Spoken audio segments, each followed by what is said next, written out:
Bada bing, bada boo. Technically, a third of your day, you're supposed to be asleep. 8 hours of sleep, 16 hours awake, and at least a few hours alive. We are all sitting around the table with our coworkers going, I had the craziest dream last night. And everybody sits there and they try to decode your dream for you in varying degrees. Some of the coworkers are skeptical. Maybe it's time to lay off on the melatonin gummies. Others say, maybe it's a sign. Maybe you should go through his phone, because you never know. Others say, it's just a dream. It's your anxiety getting worked up and rehearsing all of these hypothetical situations. It's just a rehearsal. It's no big deal. All the way down to the, what about the eggs in the dream? You said you had eggs in your dream? What happened to the eggs? Eggs are one of the most overlooked dream symbols, but you have to be specific. Did you find a nest of eggs? Because when you find a nest of eggs, typically that means that you're going to have wealth coming your way, happiness in your marriage, something good is about to happen. But if the eggs are broken and the yellow yolk is just spilling out of them and they're fresh, that's good. Fortune is ready for the picking. Even though the egg is broken, it's coming. Luck is coming your way. And let's say you're eating the eggs, any sort of eggs, that means you're absorbing new wisdom. But every time you take a bite of the eggs, if it doesn't taste good, that means you are spiritually and emotionally too immature and you need to swallow a tough pill. If you're buying eggs at the supermarket, you should probably buy a lottery ticket, because that means you're investing in growth and something good is going to happen. All of that sounds very positive, or at least something that you can work on. And there's lots of symbolisms in nightmares. Like if you dream of a haunted house, each part of the haunted house apparently means something. If you're stuck in the haunted house basement, that means you have unprocessed, repressed trauma that you need to get through. You're stuck in the attic, you have intellectual, spiritual beliefs that you have been neglecting. Maybe a locked room, something is ready to emerge, but your ego is blocking it. There's all these scary things that we can decode. And a lot of people, they have dreams of where they're getting killed or where they're running away from a killer. But what happens if you're dreaming and you're the one doing the killing? Sometimes the scary part is not the dream itself, but what happens when you wake up. 35-year-old Tanner Horner claims he's always had these weird dreams. Sometimes he'll wake up and he knows he's fallen asleep in his bed, but when he wakes up, he's just roaming around in his grandma's backyard. He has no clue how he got to his grandma's backyard, but he's just roaming. It's like he blacks out, wakes up, and he kind of recalls how he gets to the backyard, but not really, because it also kind of feels like a dream. He doesn't know if it's a dream. He doesn't know if it's real life. He says, sometimes I recall in weird ways. I recall stuff in dreams. I recall stuff like just random flashbacks through the next day. It's almost like a PTSD kind of thing. But nothing compares to the recent nightmare that he's had. He lives in Paradise, Texas, where everybody has been looking for this missing 7-year-old girl named Athena Strand.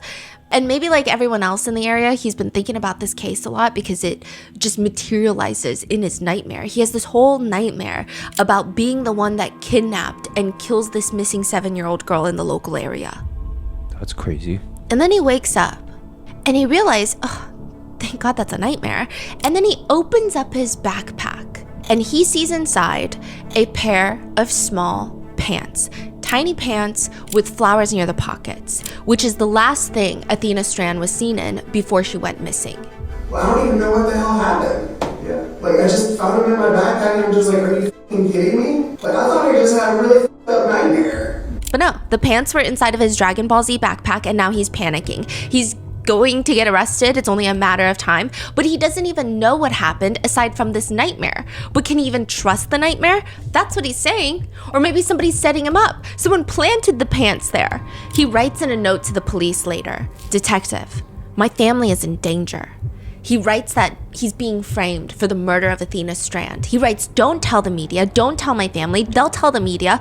Don't tell the family of Athena until their lawsuit against FedEx goes through. This is between me and you, detective. As long as it stays between us, my family stays safe. I will gladly take the blame as long as my family is safe." That is what Tanner Horner tells the detectives. The detectives know that this is not true. But they listen anyway, because they need to figure out what Tanner Horner did to Athena Strand. But it's very hard when not a single thing that comes out of Tanner Horner's mouth is the truth. This is the case of Athena Strand, where Tanner Horner, the FedEx delivery driver, kidnapped and murdered her, is now facing the death penalty in Texas. And he can't even seem to stick to one story of what the hell happened that night.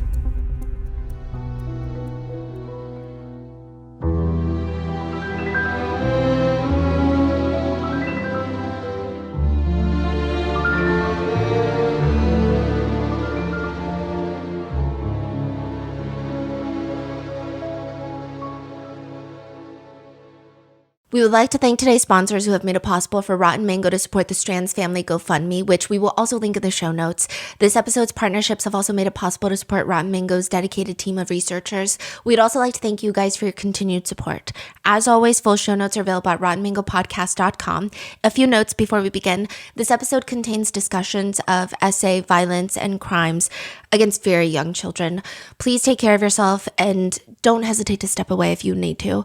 There are also discussions of mental health diagnosis and autism. Please keep in mind that this individual does not represent these communities, nor was it a motive, explanation, cause, or a part of why he committed these atrocities. I want to be very clear because he's going to go on and blame the fact that he has autism for this case. This opinion or evaluation of his is not only wrong, but it's very harmful, and it is not a reliable representation of the community.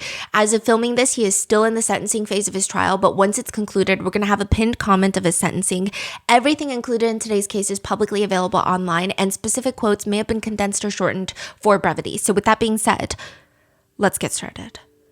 Delivery drivers have favorite houses. Circular driveways, usually great. You don't have to do a reverse, a 10-point turn to get out. These are like the good ones, a favorite even. In the same respect, delivery drivers have houses that they hate going to. One delivery driver says, I just call it the cat piss house. I hate the cat piss house. It's the worst thing in the world. There's cat piss all over the front porch and you smell it and it stays with you. And imagine that in the summer. Another says, there's this one house with a driveway that looks like the surface of the damn moon with how many craters are on it, but their mailbox slot is so tiny, every single parcel has to go to the front door. Mine's a long rural driveway that pretty much is a junkyard. There used to be these aggressive dogs living there, and they just had so many places to hide. Always out. Anyone's guess of which direction these dogs are gonna come out and try to attack you. The worst are the houses that have lines of cars that are just parked on the street. So you have to park the delivery truck a house down and then run to the front of the house where you walk up 2 flights of stairs to deliver it straight to their door. And it's miserable because a lot of delivery drivers, they get paid by the route. They don't get paid by the hour.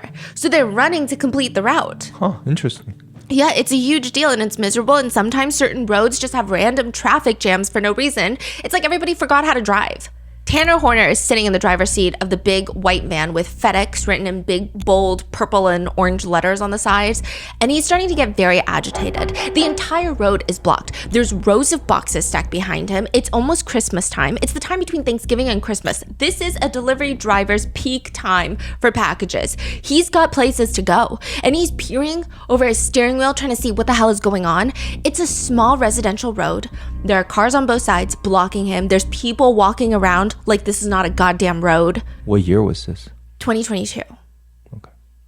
Tanner sounds annoyed before he sounds curious. There's honking. Get through, there's people on the way. He's trying to tell the people outside, like, hello, I'm trying to get through. Do you not see my giant FedEx van? He's inching forward and he leans out the window and he's asking, Hey, could you tell them I need to get through? There's like people and a vehicle in the way. There's a woman who approaches the FedEx truck. You can pull up and try to ask them to get through, but they're to the kidnapping. So it's all blocked off. So you'll have to just pull up and ask them if they'll let you through, but they're to the 7-year-old station. Are you serious? I put all this for. Sorry for all this about. Are you serious? The FedEx truck pulls up to the officers. He asks if he can go through, which they let him through. And there's no change in his demeanor because we have the dash cam footage of him sitting in the truck. Talking to the police? Yeah, just talking to the neighbors. I need to get through. And there's no change in his demeanor. In fact, he's holding a cigarette in one hand. There's no fear. There's nothing. Even though all the police have to do is pull the driver to the side, check his phone, check his backpack, and they would know that he's the one that kidnapped 7-year-old Athena Strand. When was this route that he's taking? Like The next day. 96 tennis courts does not sound that bad. If you had to search through 96 tennis courts, I mean, it's bad. But let's say you have a drone. Throw it up in the air and it's an easy search unless you're looking for something minuscule. But if you're looking for something bigger, you're going to find it. Unless you fill 96 tennis courts with tall trees, brush, hill, and almost freezing temperatures, all of a sudden 6 acres is a massive plot of land. Athena Strand and her family live on 6 acres of land in Paradise, Texas, which is about 50-ish miles north of Fort Worth, Texas, if you guys are interested in the locations. But there's technically 2 families that live on this huge plot of land. You've got Jacob and Ashley Strand, and they have their children. A 10-year-old daughter, that's from Ashley from a previous marriage. Then you have 7-year-old Athena, and then they have a newborn baby together. So Athena has a stepsister and then a half-sister. This is a blended family. One thing to note is Jacob is Athena's biological father and Ashley is Athena's stepmother. She's also been in Athena's life since Athena was maybe a year and a half old. So they're a really well-blended family. And this is very important later. On the same property, you have another house with Athena's uncle and aunt there from Jacob's side. I mean, that's the whole point of living in Paradise, Texas. The kids can play and run outside and they have their favorite tree that they would go to and climb up. They would run back and forth down the hill to their uncle and aunt's house and then run back up and run back down. It's the countryside. The kids love it. The house is situated very far from the main road. I don't even know if you can call it a main road. It's just a road that leads people to a few properties. And it's a dead end. So there's not a lot of through traffic. If someone is coming down the road, it's either because they have a reason to be there, they live there, they're visiting a friend there, or they're delivering a package, or they're lost. Not really any other reason. Ashley, Athena's stepmom, says, she was wild. She loved living out there. Loved just, the freedom of, being a kid, getting to just run wild and free on some land. She's trying to explain the situation to the police. The bus drops off the girls at 4:30 p.m. The older sister, the 10-year-old, goes to the uncle's house because she needs help with her homework. Athena, she's hanging out with Ashley, the stepmom, and the newborn baby.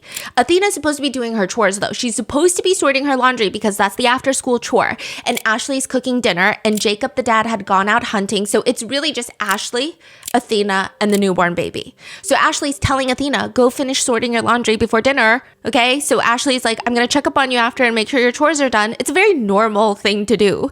And she goes to Athena's bedroom, opens the door after dinner is done, and Athena is gone. She's calling Athena's name, no response. She calls the aunt and uncle that live down the hill on the same property. Maybe she went to go see her sister there. She's not there.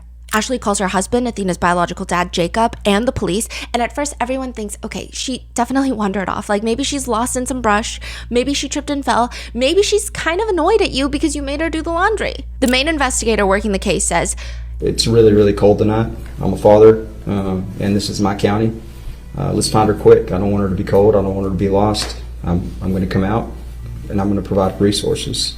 The original energy, the whole energy of this grid search is let's go find Athena, get her home, and quote, then we can all go home and get warm. The biggest stressor in this case is it's going to be cold that night.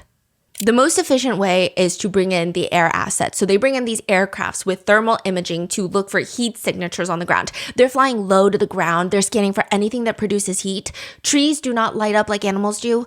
They find rabbits, hogs, deer, no human movement. But just because thermal imaging does not show it does not mean that there's not a person in there. Civilian volunteers come in. They start doing a shoulder-to-shoulder search. So they all start at the property line, shoulder to shoulder, and they walk through it as deep as they can get. Because when you have a kid, if they tripped on some brush, it's going to be hard to find them. So I think like 300 volunteers showed up that night because no one thinks something that nefarious happened. A lot of people were initially under the belief that maybe Athena was trying to go to her aunt's house, maybe slipped, sprained her ankle, can't shout, no one can hear her. So they're just trying to get her home because it's going to be freezing temperatures that night. They send the dogs out. Volunteers are bringing horses, four-wheelers to go through the property. It's almost the energy of, let's hurry up, get this over with so that we can all go home and it's going to be like a cute little wholesome story that's going to be in the papers. Most families in Paradise have properties that sit on at least an acre of land. So this specific property has been in Jacob's family for 20 years. Athena's dad, he even grew up on this property running around. So this is not an abnormal occurrence. Everybody in Paradise knows. But this is what's abnormal about it. When police bring in the dogs keep doing circles around the main house on the property. Okay, what does that mean? That means her scent just circles the property and just ends. It doesn't follow a lead into the woods. It doesn't follow and go into the aunt and uncle's house. It's just around the property. And then it cuts off. By the end of the night, I think the feeling that she was just lost in the woods is dissipating. They said that they were huddled in a circle as helicopters were flying very low over the property, and that's when they first felt that something bad must have happened. But what? Like, what could happen? The only thing that they know is Athena goes missing, and the only difference in the entire property is there's this blue box that's been left at the door. It's blue box with white around the edges. It's very clearly a Walmart delivery. And they open it up, and inside are Athena's Christmas presents. It's a set of Barbies. It's the all-you-can-be Barbies, career Barbies, so each one has a different career. And that's the only thing that changed. The rangers who have done missing child's cases, they typically have a pattern that they follow, with good reason, I will say, but because more often than not, when a child goes missing, the family is involved. One of the lead investigators working the case says, So my immediate thought is, let's go ahead and lock everybody in on a statement. That's why they try to get statements as quickly as possible. They want to lock you into one version of events. They're going to try to find evidence that doesn't fit that version, and then they're going to force you to change your version over and over and over again until you're just straight up lying. You dig yourself into a hole, and then you have to tell the truth. But that's really only if you're guilty. So he's locking everybody into a statement, trying to corroborate that with digital evidence. Where were you? Cell phone towers, text messages. And my goal is to lock everybody in that night, especially the people that were in close proximity to Athena on that time. So that's what I started doing on scene. They also go to Athena's teachers. Kids say a lot about their home life at school that you just would not realize. They just say some crazy things. Miss Thompson is Athena's school teacher, and Miss Thompson is asked to describe what it's like to teach Athena. I adored Athena. She was so much fun. She was a free spirit. She would come in with, stickers on her hands. She loved to dress up. Like, she truly was a free spirit. Like, there's no other word to describe her. Like, she definitely was a true gem. Her teacher says there was a new student in their classroom that had needs that were harder to fulfill, and Athena opened up her arms to him. She would play with him on the playground. She has this very big heart. I mean, that's just who she is. And now she's missing. And the last thing she was seen wearing are these little pants with little flowers near the pocket. And a shirt and a jacket, of course, but the pants are very distinct. The lead investigator says he just feels it in his gut. He's locking everybody in a statement, but he just feels something is not right. So he starts shifting his attention to the Barbies that were delivered around that time, which means the Texas Rangers, they need help. They need resources. They reach out to the FBI, fill them in on what's going on. And the first person the FBI want to talk to is the FedEx driver. They're like, let me call FedEx. They contact FedEx and they're like, we need to know who the delivery driver was that dropped off these Barbies, because maybe he's not guilty. That's not what we're saying. We're not that presumptuous, but maybe he saw something. Maybe he saw somebody drive up. Maybe he saw something else. FedEx is like, oh, that's not by us. So that was not a FedEx employee. It's through a third contractor, a third-party company that we use in the local area called Big Top Spin, which a lot of these delivery companies are doing this recently, especially with companies like Amazon, where they're not employed by the major company, but they have third-party companies in local areas that they dispatch to.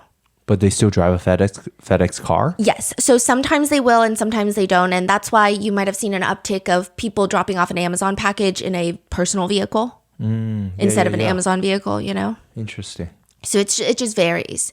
Big Top Spin, however, happens to be a company where they will give you vans that say FedEx on the side. So it seems like they do most of the contracting in the area for FedEx. They do deliveries during peak seasons. This is between Thanksgiving and Christmas, November 22nd. FBI reaches out to Big Top Spin and they give them a name of the delivery driver who went to deliver Athena's Barbies, coincidentally right at the time that she goes missing, which, I mean, for all the feds know, this could very well just be a coincidence. They want to talk to him. They want to talk to Tanner Horner. They arrest him while he's working in his FedEx truck. Arrest him? Well, they did try to talk to him a few times, but here's the very suspicious thing. The time that he drops off the Barbies, he does not record it delivered.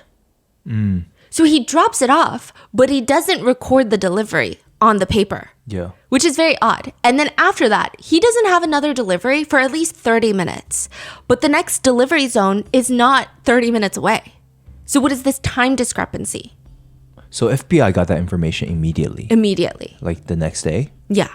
Wow. They start talking to him. He's like, I don't know what's going on. I got sick in the FedEx truck, so that's why you have the 30-minute discrepancy. I actually went to a truck stop called Love's. It's like a convenience store and a truck stop. I had to clean up my throw up because I was so sick. And then that's just what happened. Hey, just let you know, I wasn't able to tell you earlier because I was trying to go get the cleaning supplies.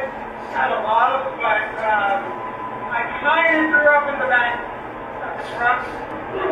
I grew up in the back of the truck. And he starts getting emotional and he's like, I have a 1-year-old son, so this has been really messing with me too, as I'm sure it's messing with everybody else in the community.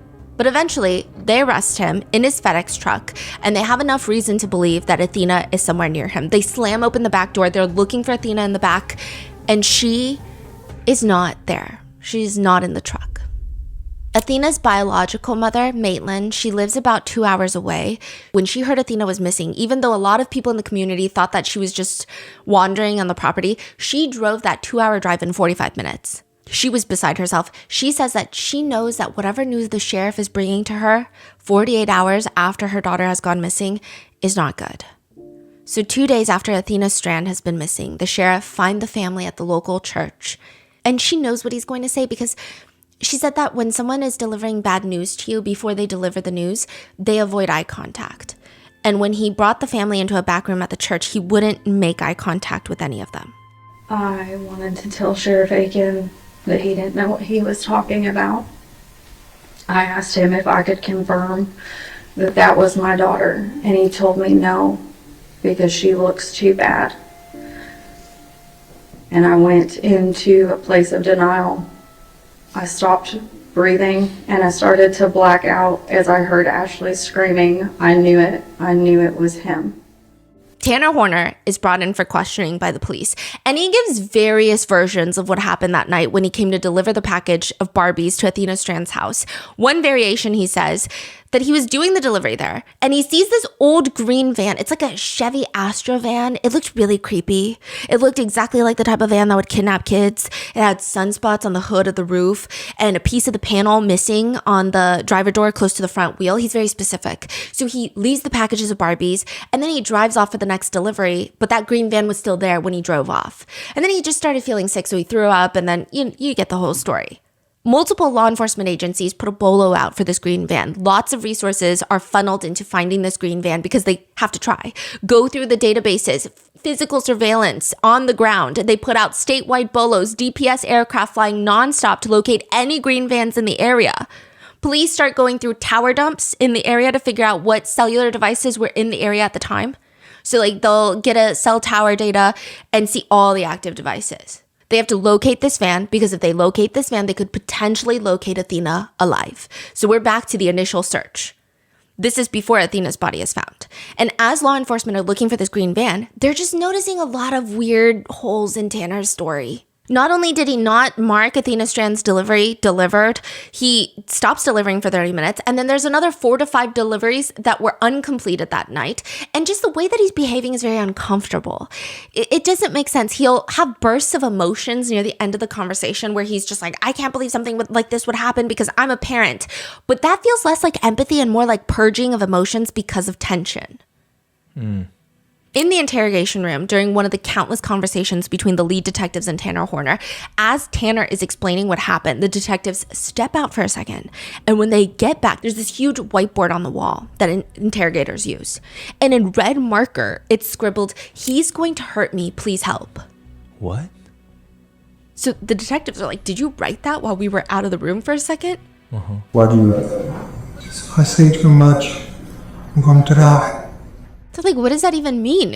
Who's gonna die? Why would you die if you say too much? What are you talking about? This is part of Tanner Horner's story that there was another party involved. And he goes back and forth. So it's not this chronological timeline of story 1, story 2, story 3, story 4. It's just a merging of all the stories. But in the event that he claims that there was another party involved in this kidnapping, he even wrote this note later for the detectives as he's sitting in jail. Detectives, my family is in danger. The day Athena was killed, I wasn't the only one involved. When I pulled up to the house, an older man had pulled a rifle on me and demanded my wallet.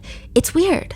He almost expected me to be there. After he checked my wallet, he gave me instructions. After handing me back my wallet, he told me to take the girl and bring her to a specific spot, this tall grass bamboo area. He gave me a change of clothes for the girl and told me to have her change into them before handing her to him. He had threatened my family and I didn't know what to do, so I just went along with it. Don't tell the media, by the way. I don't know if he's going to do something. If I'm killed on the way to and from the courthouses, I'll assume it's him. When I handed her over, she seemed like she knew him. It kind of freaked me out. When she calmed down after seeing him, I shut my headlights off, I followed them, and I saw him park his car near that creek. The next day I went there and I saw the girl's body in the creek. I needed to get this out, even if it was just in writing. Don't tell the media. Don't tell my family. They'll tell the media. Don't tell the family of Athena until after their lawsuit with FedEx goes through. This is between me and you, detective. As long as it stays between us, my family stays safe. I will gladly keep the blame as long as they're safe. The man was older, probably 50s, gray hair, short military style haircut, kind of fat with a bit of upper body muscle. I handed him the girl's clothes when I gave him her. I either missed the pants or put them back in the truck somehow in my backpack. I'm not sure. But 3 times he asked me about the cameras on the FedEx truck. Unless y'all find him, keep it from everybody. I don't want my family hurt. I'm sorry I've been a burden on y'all. There's a camera in the FedEx? Yeah. So he tries to go with this whole story that there's another man involved. Authorities sweep the entire state practically for this green Astro van that could be involved in Athena Strand's kidnapping, and they don't find it. I mean, I'm sure they do find multiple green Astro vans, but nobody that has any sort of connection with Athena Strand. And it's just a revolving door of excuses with Tanner Horner. So first he says he doesn't even remember delivering the Barbies to Athena's house. Then he says he remembers and he had to be quiet because that man was involved, that suspicious old man in the green van, and he was getting framed. Then police are able to get the dash cam footage of Athena inside of the FedEx truck. Video. Placing Athena into the truck, into the back of the van. There's video of him putting her into the back of the van, and they don't see a green Astro van anywhere in the vicinity. Then he switches his story. He says, let me tell you what really happened. All of this is an accident. When I was trying to get myself situated where, I have an easy way to get out of the property, I get in a back out of here. I didn't know what to do. One main fear was I could lose my job, grab her and go and He says the first version, she was already practically dead when he hit her with the truck, but that's not true at all. There's dash cam stills of Athena alive and unharmed in the FedEx truck, at least in the beginning, to which Tanner then changes his story once more. Okay, what's that camera? Like it's the reverse So there's multiple cameras all over the FedEx truck. There's a reverse camera that he says was not working at the time. There's cameras in the back of the van. There's cameras where the packages are. There's cameras like all over the inside and outside of these FedEx vans. However, he covered up a lot of them with sticky notes. Before, we don't see the footage of him placing Athena in the back of the truck. We don't know which camera it is. I'm assuming it's probably an exterior camera. But the interior camera, he's covered up most of the ones in the back. So there are a few that's not covered? There's one in the front dash that shows him driving. That's not covered, at least initially. And you can see Athena, that's where the picture comes from that everybody has seen. There's a still photo that has been used in trial where she is standing between the driver's seat and the passenger seat and she looks really alarmed. And he's just driving. Eventually, the detectives will get their hands on the full audio from the cameras because even though he covered them up with sticky notes, the audio is still recording. Eventually, Tanner changes his story once more, that he had to strangle her. So he backs up into her. She's alive. He puts her in the back of the van because he's freaking out about losing his job. And then he decides that he's going to strangle her to make sure that she keeps silent about him hitting her with this van. He claims he didn't do anything else to her. He just, quote, tossed her body so that he could keep his job. just kind of tossed her in. Tanner Horner takes them to a location filled with bamboo. These are like 10-foot tall bamboo trees, stating that this is where he left Athena's body after he killed her, but only because it was an accident. The lead detective says, I'm walking him, and he's pointing at a location that's not too thick into the bamboo, and he's stating that it's not too much further in there, and just essentially giving me an idea of where she was in the bamboo. They bring in the dogs, they bring in other help, and the detective immediately knows this is not where Athena Strand is. At that time, I felt like I was being lied to again and that she was not there. Just the amount of resources we had, especially with K9 resources and everything, it would, in my prior experience, especially if we're being directed to that area, we usually find, unfortunately, human remains or humans with the K9 very quickly. Tanner Horner offers up the possibility, maybe potentially after he, quote, tossed Athena's body, somebody else came and picked her up. And the police, the whole time, they do a really good job of not getting triggered, because I think this case has really affected everyone in Paradise, Texas in a very strong way. I mean, cell towers, Athena Strand's color is pink. That was her favorite color. Cell towers, government buildings, city lights were all changed to pink for the longest time. I just imagine that these police fucking hate his guts, but they don't show it. And they're trying to be very chill with him. And they're like, okay, yeah, that makes sense. But like, who would do that? Someone who wants to be a hero, who's like, oh, I found the little girl. You think that's what it is? He's like, I've noticed there's quite a bit of tweakers on these. What's that? Tweakers, I guess, a very derogatory term for people who use drugs, typically used against people without homes. I think he's trying to paint this picture that someone very nefarious came along and took Athena Strand's body, and he's just like the innocent guy who, quote, tossed her body. He uses the word tossed multiple times. He tossed her in, just kind of tossed her in, kind of tossed her in. How old is he? At this point, during the trial right now, he's 35, so he must have been 31, 32.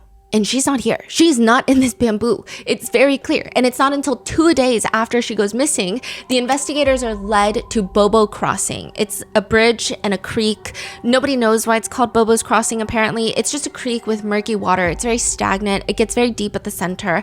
And they see Athena submerged in about 3 feet of water.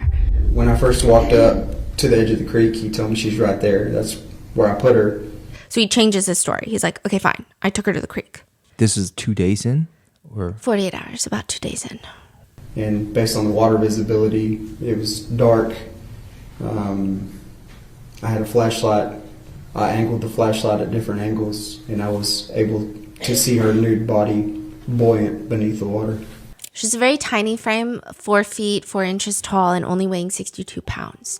So she's face down in the creek with her arms to the side, completely unclothed in the water. And authorities say they were led to Bobo Crossing by a person named Zero. Zero is the one that led them here. Zero says he's the one that killed Athena, not Tanner Horner. It's all him. He got rid of her after all of that, and he took off her clothes as a way to humiliate her. It was all him. The lead investigator asks him, did y'all, like you and Tanner, really try to break her neck? Zero responds, it didn't work. wait, I'm sorry. Zero's the real name? Yeah, Zero's a name. Okay. And the investigator asks, I mean, was it you trying to break her neck, or was it Tanner trying to break her neck? Zero says it was all him. He's the one that broke Athena's neck. Did you choke her from behind like you said earlier? He's nodding. Did she defecate on herself? He nods. Did she struggle? He nods. He says that she was struggling and trying to kick him, but she wasn't able to. They ask about whether or not he took any of Athena's clothes, and he responds, no, I just threw her clothes on the highway. So you're saying you stripped her naked to throw her clothes out the window on the highway? Is that what you're saying? Because why would you take off her clothes after you kill her and then throw her in the creek nude? I thought it was funny. You thought it was funny? You took all her clothes off of her, shirts, pants, underwear, everything? I left the panties on. So why did Tanner take any of the clothes home, you think? I don't know. He's not stupid. He later takes that back, and he admits that he's the one that planted the pants in Tanner's backpack. Quote, the pants and the underwear. You said it was funny throwing her clothes out on the highway. Which highway did you throw them out on? 14. Why'd you take her clothes out there? It's funny. Is that like a form of humiliation? He nods really slowly and says, she was gonna tell. So you had to punish her. He nods slowly again. Did you tell her, did she tell you she was gonna tell? He nods. She did? When did she tell you that she was gonna tell? At the house. Who the hell is Zero? And what the hell does he have to do with any of this? Was he in the FedEx truck? What's his connection to Tanner? Zero is Tanner's alter ego, according to Tanner Horner. Is this recorded or? All recorded. Tanner then moves on. So he goes from, I'm being framed by a green van man. And then he goes to, it was a complete accident. She was already dead when I backed up into her. And then I just disposed of her body. It was a pure accident. I was overworked. The FedEx camera, trucks, backup cameras don't work. And then it switched to, you know what? She was alive when I put her in the van, but I had to strangle her because she said she was going to tell. And then it turns into, but it wasn't me strangling her. It was actually my alter ego, Zero, strangling her, because I have 3 alter egos. Tanner then gives the investigators his newest version of events, that Zero is to blame for all of this.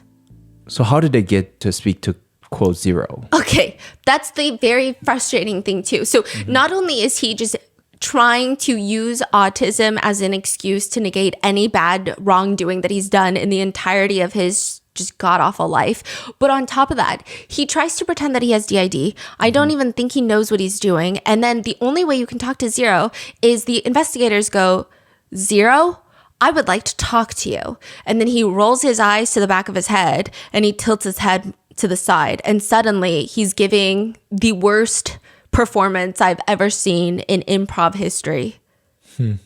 That's how you talk to Zero. So he changed his whole mannerism for that, right? Yeah. This is my personal belief. I tend to believe that Zero is his real personality. And I'm not saying personalities as in he has different alters and different personalities. I think those are his true inner thoughts. And Tanner is like how he would like to present himself to the world. There's just a lot in the interrogation footage. There's a lot of things that don't make sense, but I'm just going to give you the most important parts. At some point, Tanner is still trying to sell this story that he himself, Tanner Horner, and Zero, who is still him, but he himself never wanted Athena to get hurt. And he has this very alarming, jarring moment during the interview where he says, She was a sweet kid. and he's describing how they're driving down the road and she kept asking where we were going. I dragged her on for a bit just trying to figure out what I was going to do about the situation. And what's she do? Asking questions, just would just talking at this point. Yeah, she sit down and she's standing up. She in the passenger seat. Where's she at? She's standing out. She's in the back. Okay. And then where's We went down this private road and I listened to that little voice again. So he's saying that this little voice is Zero. He starts sniffling into his hand. He's like in the interrogation room, sniffling into his hand, leaning up against the wall. The investigators are like, it's all right. And he's like, it's not all right. No, it's not all right. Well, no, big or right to tell him. It's okay to tell him. You gotta get it off your chest. I just told her to turn around and You chucked her? One hand or two hands? Two. What? Was she facing away from you where you chucked her? and sort of I tried to. Oh, you tried to break her neck? I tried to break her neck, making it as painless as possible, but it didn't work. She started crying. He says he had her face away from him. He just didn't want her to see it coming. He doesn't recall how long it took. He doesn't even have a ballpark of 5 minutes, 10 minutes, 30 minutes. He says the voice just said that. You know, he's got to get rid of her. I didn't know what to do. One main fear was I could lose my job, lose my source of income, like everything was awful. I didn't know what to do. Good. He says he came to the realization, quote, I couldn't just keep running around with the kid in the back like that. So he stops by the bamboo trees and he just, quote, I just tossed her in. Like I couldn't just keep running around with a kid in the back like that. I just tossed her in the bush or wherever you want to call it. And you sure she was not bought at that time? I was relatively sure. Okay, I mean I didn't check her heartbeat or anything, but I'm relatively sure because she wasn't alive. Okay. Did you mainly do this because you didn't want to get in trouble for hitting her with, or FedEx, or legally, or what? I was panicking. I didn't know what to do, and then it almost seems like it was a dream. For the most part, it just kind of seems like I wasn't, you know what I mean? Seems like I wasn't behind the wheel at the time. When I asked him if he communicated with her, he stated that he did, and she told him her name, and also asked him if he was a kidnapper. One of the first words Athena asked was, are you a kidnapper? At one point, he tries to say that the van didn't have backup cameras or sensors, so he believed that contributed to this happening. And then he claims that he tossed her in the bamboo woods. Toss, again, that's the word that he chooses. And he says that he didn't put her deep into the bamboo woods because he wanted her to be found. Why would you want her to be found? Because I'm a parent. I would want to know. Okay, during the next couple of days, you didn't go back to the bamboo forest. So he's saying, like, I'm not the one that moved her to the creek. I put her at the very edge of the bamboo forest. During the next couple of days, you didn't return? What? You're a parent? I didn't want to know what was. I was hearing updates about this constantly. Trying to make it to where somebody would find her.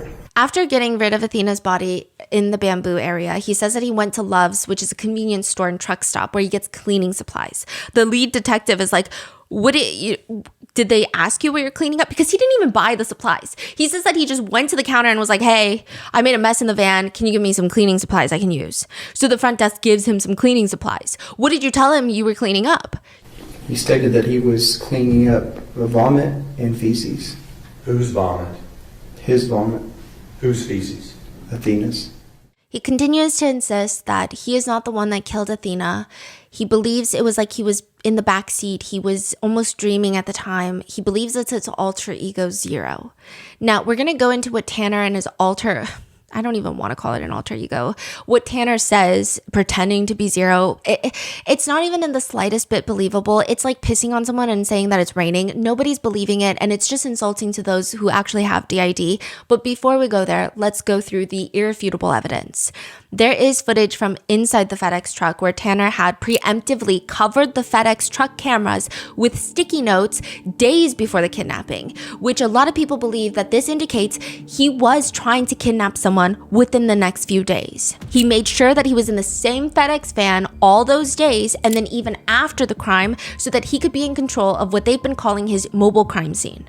But there's still audio recordings and at least a few visual pieces of evidence that place Athena alive and in the back of the FedEx truck. There are also markings on her face. There are grid-like patterns that match the floor of the FedEx truck as well as boots. They call it a tread pattern. The ME says it's kind of like zigzag patterns, and it's like if you were to press someone's face down onto the van floor. She suffered some sort of trauma or event that would cause her to clamp down so harshly on her own tongue that there would be teeth markings embedded into her tongue. There was a rope, bungee-like cord found inside the truck. There was DNA tested on vaginal and anal swabs that came back. There was blood and semen found on several of Tanner's clothing, including his FedEx work shirt, his hoodie, jeans, and underwear. Athena was presumably essayed in the van before being strangled to death. After killing Athena in the truck, he makes sure that his next few shifts, he gets the same exact FedEx truck. And Tanner, he refuses essaying Athena, and he continues to state that all of this happened just because he backed into Athena and he was scared of losing his job. And nobody believes it.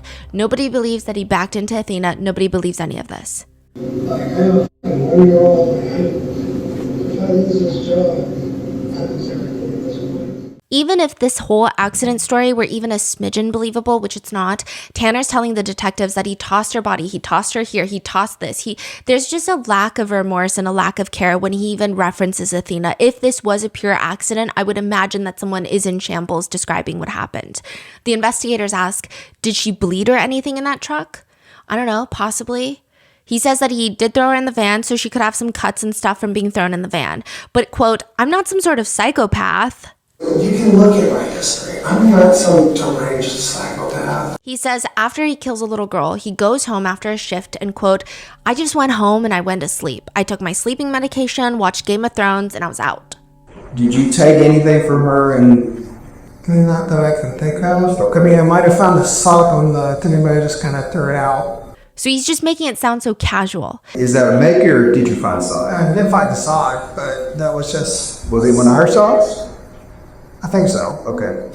Which, by the way, he took the socks home and they were found in this, what could be described as a junkyard on his property. Was it one of her socks? And he's like, I think so, unless it's just some other driver's sock. And they're like, well, I mean, you would be able to know if it's a little girl's sock or a driver's sock. Be real. And he's like, yeah, okay. By the way, I do think she pooped herself also when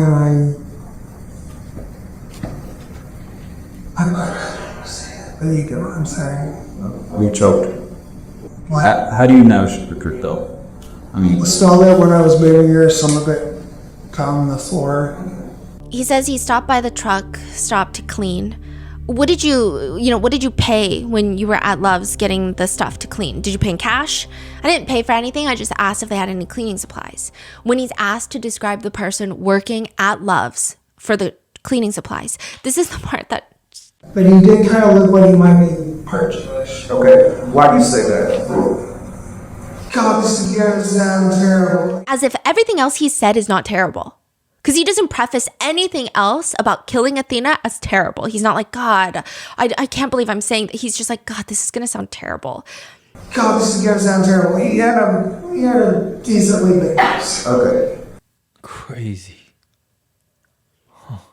With his confession, the FedEx footage, the audio evidence, the DNA evidence, forensic evidence, Tanner Horner is charged with capital murder and aggravated kidnapping, which means he's up for the death penalty in Texas. He has pled guilty to capital murder and aggravated kidnapping. Guilty or not guilty? What is your plea? Guilty, Your Honor. Because this is Texas and because he's pled guilty to capital murder, it doesn't matter if he wants to die by the state, there has to be a whole trial where the jurors are told by the judge, quote, there will no longer be a first phase of the trial where you will be determining whether or not guilt has been proved beyond a reasonable doubt. Your sole duty now will be to listen to all the evidence that is going to be presented to you because you will be using that evidence to determine the proper punishment to be assessed. So instead of determining whether or not he's guilty of the crime, they're going into the punishment phase. They will be deciding whether or not he deserves to die for it, whether he will get the death penalty or life in prison without parole. It's not about guilt. It's about dying. Right now, Tanner Horner is in court fighting to live. The ship has sailed for the insanity plea. Any sort of argument he's making right now, his defense is making right now, is mitigation on why he should not be killed by the state. And one of the first things the defense brings up is the broken brain defense. He ate coins as a kid. That's what they're saying. A relative even comes up to testify, stating that she would babysit him and he would be chomping down on them coins, eating these coins, munching them up. They Like tested swallowing his body. them, or Yeah. just- Really? They tested his body and there was roughly 33,000 micrograms of lead found in his body versus about 1,500 micrograms of a peer his age, which would put him 24 times higher than the average of lead poisoning for his age. One doctor states for the defense. So my opinion is that Mr. Horner experienced a significant amount of lead exposure that would have impacted his health and particularly his neurological health. Studies do show that kids that were exposed to lead, they have reduced gray matter volume in their brains. The argument being that Tanner Horner's brain was damaged as a kid, long before he was even able to form a personality. That could lead to poor impulse control, impaired judgment, blunted ability to anticipate consequences, reduced capacity to regulate panic. But this is just one of the defense's many endless arguments. Lead exposure is just one. The defense is arguing that along with lead poisoning and exposure, autism spectrum disorder, prenatal alcohol exposure, mental illness, and a chaotic abusive childhood should be mitigating factors on why he does not get capital punishment. The defense argues that there's just something deeply wrong with his brain. When someone's brain is what's injured, you don't see it. We don't treat it the same. We want people to push through it. We want them to be okay. We're talking about a developmental issue, a mental illness, brain damage. A bone that's 99% unbroken is still a broken bone. They go on to state Tanner's injury actually came before he was born. His mother, God bless her, Melissa Horner, was working as a stripper when she was pregnant. And one of the ways she was able to get on stage and do her job was drink alcohol. When you became pregnant with Tanner, were you still dancing? Yes, I was. And when you became pregnant with Tanner, were you still drinking alcohol? Till I found out I was pregnant. But by that time I was already like 8.5 weeks. How often would you drink? I drank pretty heavily. They argue that because both of Tanner's parents were addicts that couldn't take care of him, he had to be raised by his grandmother, who did end up raising him, by all accounts, as best as she could. They also continue to bring in the unofficial diagnosis of Asperger's. He's just autistic. That's not a recognized diagnosis. They're going to take a lot of angles here, but if you just listen to the interrogation tape, it's pretty clear his brain works perfectly fine. He covered up the FedEx car cameras days before he kidnapped and murdered Athena, indicating that he was planning on doing this. He has multiple tries to come up with a story that the authorities would believe. There is a lot of self-preservation that is occurring. And side note, I will say, I think he's dumb. I think he's dumb, and that's fine. But that doesn't mean anything. I think they keep throwing things at the wall to try and see what sticks. They're like, oh, he's autistic. A lot of people are autistic, and it's a bad look for the community because that has nothing to do with anything. Mm-hmm. Even the FBI agent says, during the majority of the interview, Mr. Horner was very articulate. He answered every question properly. Good back and forth conversation. And then towards the end of the conversation, he got very emotional and almost to the point of crying, and stated to us that he couldn't believe something like this would happen and that he had his own child. the lead detective recalls after interrogating him. His demeanor through the course of these interviews was very laid back. I mean, he wasn't worked up, had a cool, calm demeanor, cooperated, spoke, was articulate, joked around, made jokes at times, made jokes inappropriately sometimes. And again, was able to maintain that rapport and continue to talk to him. Does he have a wife? He has a fiance. Yeah. Was she there during the trial? No. But there's a lot that comes up about her.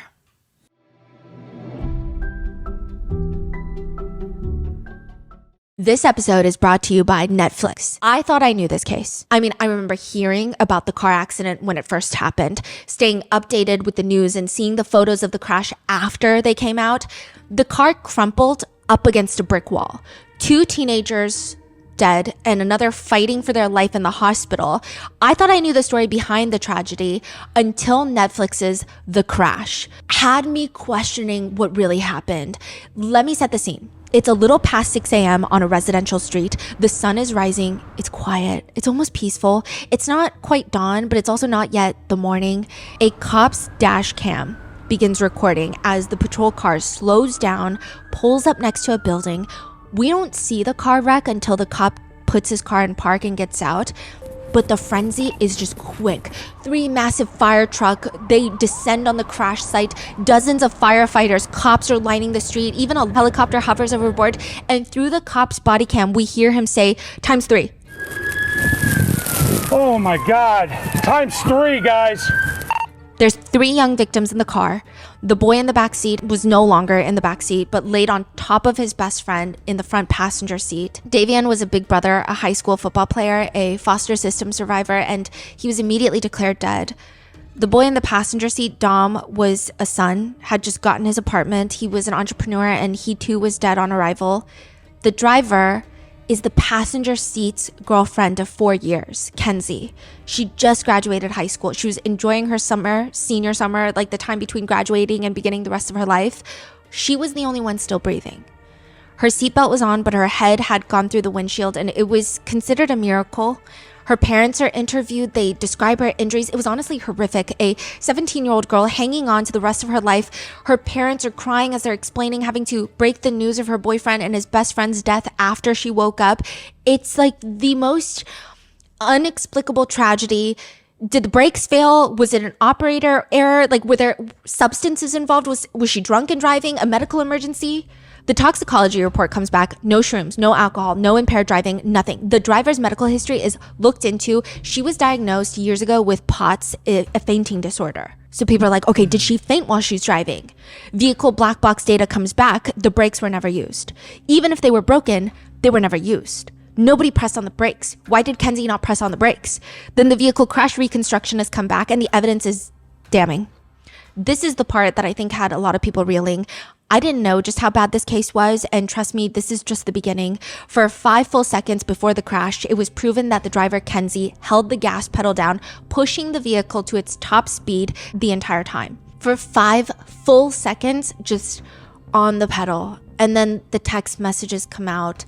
The 4-year relationship between the driver, Kenzie, and the passenger, Dom, is worse than toxic. It's arguably abusive, and videos come out, TikToks come out, comments from the families of all 3 teens come to light, CCTV footage, trial footage, evidence discovery.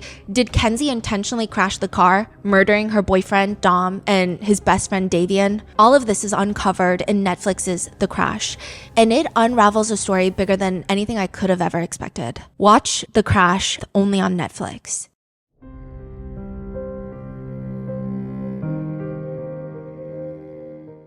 And he clearly understands the consequences. He says things like, I have a fucking 1-year-old. If I lose this job, I lose everything at this point. But then Tanner comes up, like I said, with the alter ego personality 0. And I, again, want to make it abundantly clear, Tanner Horner has never been diagnosed with DID. The defense is not even trying to argue that he has been or that he does have DID. Quite frankly, I think this is his attempt at portraying himself as someone with DID to diminish his culpability in this crime. And it's not only offensive to those with DID, but it's offensive in general to anybody who has a brain bigger than the size of a garlic clove. It's not believable. It's the kind of performance that generally makes you want to look away. It's just god-awful. It's ass. Tanner claims that he was driving the FedEx van, backs up into Athena, hits her, puts her in the van in a state of panic, and while he's actively deciding on what to do next, 0 takes over and decides he's going to kill Athena because she was going to tell on them, and he can't have that. So like I said, in order to switch between the two personalities of Tanner and 0, an investigator merely has to ask the very simple question of, hey 0, can I talk to you? Sure enough, with the dramatics of a high school play, he will roll his eyes back, tilt his head to the side, and turn into 0. It's worlds apart from what someone with actual DID does when they switch, and resembles more of like the TikTok trend where you suddenly decide you want to be mysterious, or you stop giggling and you make sharper eye contact. The performance alone makes you want to hold his eyes open and make him stare directly into an eclipse. But we have to cover it. Another thing to note is the investigators do play into it. They were suspecting Tanner of being involved. They want to bring Athena home. They don't really care what it takes to do that. And even if it meant playing into his delusions of having an alter ego being the one to blame, it's not that they're leaning into this because there is any believable evidence of 0 being real. This is just investigators investigating, nothing more. And they state that multiple times during this trial. They're like, I didn't believe him for a single second, but I'm trying to get answers. I'm just building rapport. The investigators bring out 0, aka Tanner Horner. He's squatting up against the back of the jailhouse and he's smoking a cigarette. Wait, I'm sorry. Where in timeline are we? This is right after they find her body, I think. Okay. He keeps wanting to talk to the investigators. Oh, okay. And he's asked, did she tell you she didn't want to go with you? Of course. What'd you tell her? I'm going on a ride. She didn't try to fight you when you told her you're going on a ride? He says that she was, begging, but he didn't really care. I need to ask 0 one more question. 0, I need you. Talk to me. I know Tanner didn't assault this girl. I know Tanner didn't hurt this girl, but I know you did. Did you assault this little girl? No. Did you kill this little girl, 0? Tanner wouldn't do it. Because he's a coward. 0, why do you call Tanner a big boy? You made me tell you. 0, how long have you been with Tanner? About 6 months. Where did you find him? So this is why I think it's an insult to anyone, not even just with DID, but just with a brain, a functioning brain that is not... No, he has a functioning brain. Just, this is insulting to anyone that has to listen, because the fact that he doesn't even understand what he's trying to do, he doesn't understand the lie that he's trying to put out. So he starts kind of developing this weird thought process of maybe he's a spirit that goes from body to body, because the way that he answers these questions is so bizarre. Like, they're asking him, where did you come from? I don't know. What made you come to Tanner? I was vulnerable. As if he's just like a parasite looking for a host. Where did you find him? I found him when he started taking his medicine. He wanted to die.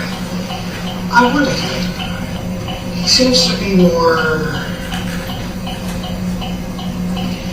in control most of the time. Why do you want to talk to me? He claims that Tanner didn't want to handle the reality. What was his reality? The fact that he let a child die?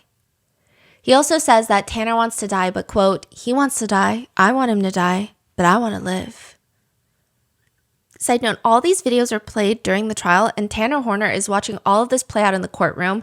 He's consistently wearing a gray dress shirt. He's got his elbow propped up on the table. He leans his cheek into his hand. He has a very disengaged look most of the time. There is this one point where he does look at one of the live streaming cameras in the courtroom, and he just looks like he almost has this tiny smile on his face. Then the video cuts to him in the interrogation room. The officers ask him, have you told us everything?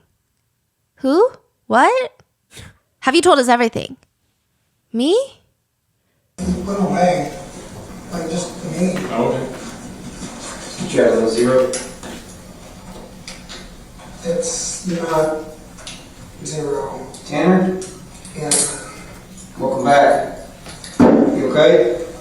I'm a little flabbergasted, I guess. Why is that? Because I was in the back seat watching everything happen, and I'm kind of freaking out. Is there anything Zero didn't tell us that you can remember? Or were you in and out? I mean, I've been in and out the entire time. He hasn't really let me come out at all. Okay. This is a weird type of respect because you actually, how should I put it? You address him, which I think is, okay.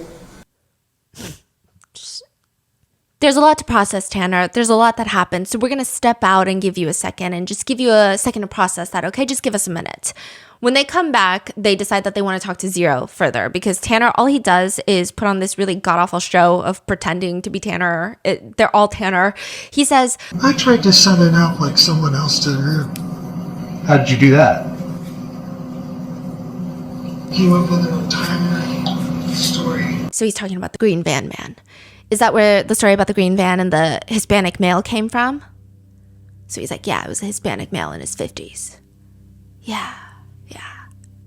Was that your biggest fear, that Tanner would get put away? Constantly. Did you immediately, as soon as y'all hit her, did you come out and take over fearing that maybe Tanner would get y'all put away, or did it take some time? Tanner was worried about that little shit. Why didn't you want to help her? Do you want to help anybody? No, not other than myself. Have you ever been anywhere else, Zero? Have you ever done this before? No. Is this your first time? Of course. He won't let me out most of the time. Right now, he just doesn't want to deal with anything. Have you ever made Tanner do this before this time? No. So if Tanner had never hit her with the truck, you would have never done this. If Tanner wouldn't have hit her with the truck, none of this would have happened. Right now, we would be getting ready to go out to the bar and celebrate our brand new car. He even talks about how he, quote, Zero, met Cassie, which is the fiance, and he says, but between us, she likes it better when we fuck. And like, I just want to say, everything about this interrogation sounds like someone who watched the movie Split and just decided that he was gonna try to embody this. If it weren't the most asinine crime that we've heard of recently, it would be cringe. That's the description of how he handles himself, the mannerisms, how he responds as Zero. But now Tanner has to take over. Time must take over when? Only fucking zone. How long do you keep him away? The longer I've been here, the longer I'm able to keep in control. I think we found ways to block Tanner out. How do you do that? I make her go to sleep.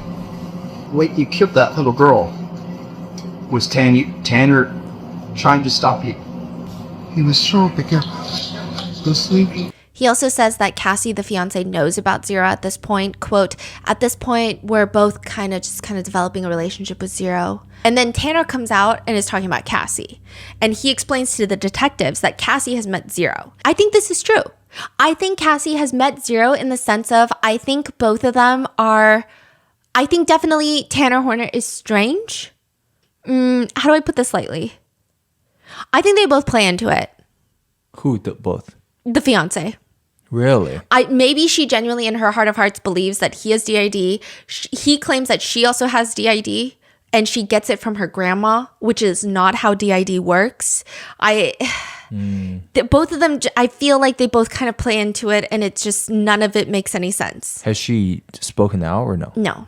To her, she's basically dating two people. And Cassie herself, she has multiple.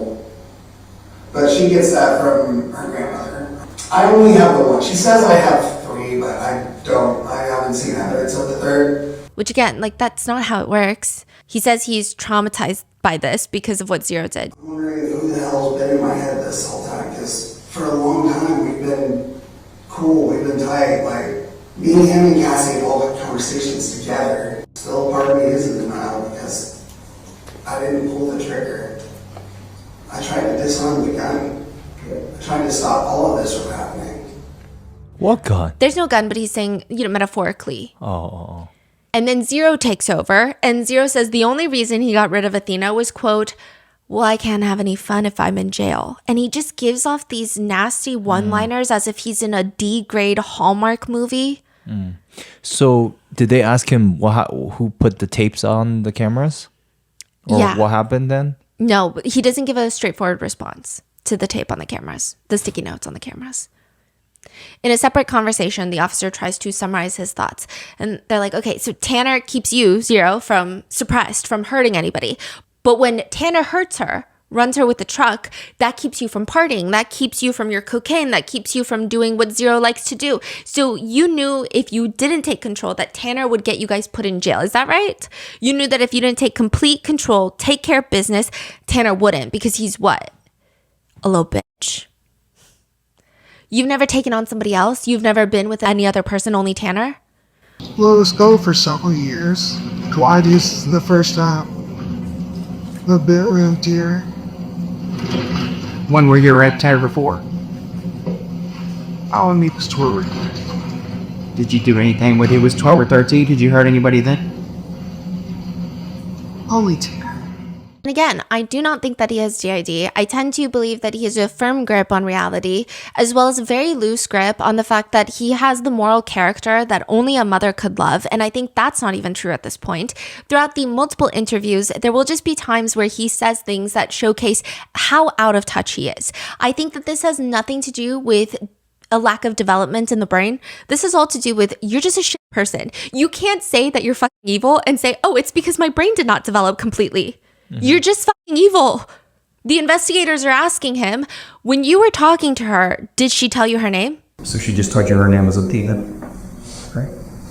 Which I actually thought that was pretty cool because, I like mythology and stuff like that. Yeah. There are other points in the interviews where he starts almost talking to the detectives as if he's trying to show them how cool he is. For example, he's asked to describe who he all lives with in the house.